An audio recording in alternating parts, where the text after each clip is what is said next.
द्रौपदी ने क्या कहा, जैसे ही द्वारकाधीश को पुकारती है और कहती है गिरधर, हे गोपाल, और जैसे ही परमात्मा का नाम लेती है माता द्रौपदी और मेरे ठाकुर जी नंगे पांव दौड़ लगा देते हैं और कहते हैं कि भगवान ने एक बार द्रौपदी ने पुकारा और भगवान चीर बन गए और इतना चीर बने और उन्होंने जब से ही कहा तो कहते हैं कि नारी बीच साड़ी है या साड़ी बीच नारी है या नारी की नारी है या साड़ी की साड़ी है।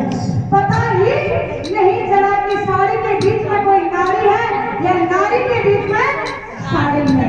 माता द्रौपदी की लाज बचाने के लिए मेरे परमात्मा द्रौपदी हो गया है। माता द्रौपदी ने कहा कि हे प्रभु, इतनी देर लगा गई आने में, तो मेरे भगवान ने कहा कि ऐसे बुलाना नहीं था द्रौपदी, तूने पहले संसार को पुकारा।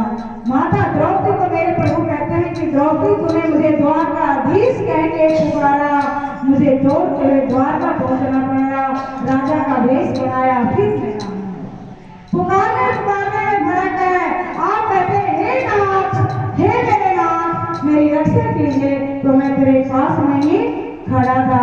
इसलिए भगवान के लिए कहा है, भगवान कहते हैं भाव का भूखा हूँ, भाव एक सार है, भाव से बजे कोई मुझे तो भाव से बेड़ा पार।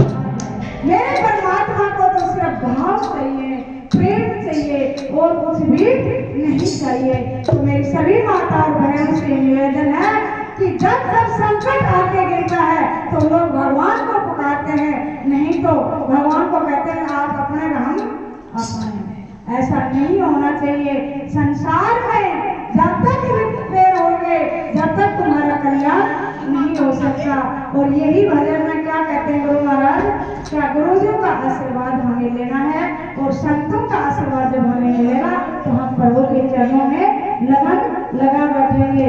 और क्या रहा, सत्य गुरु प्यार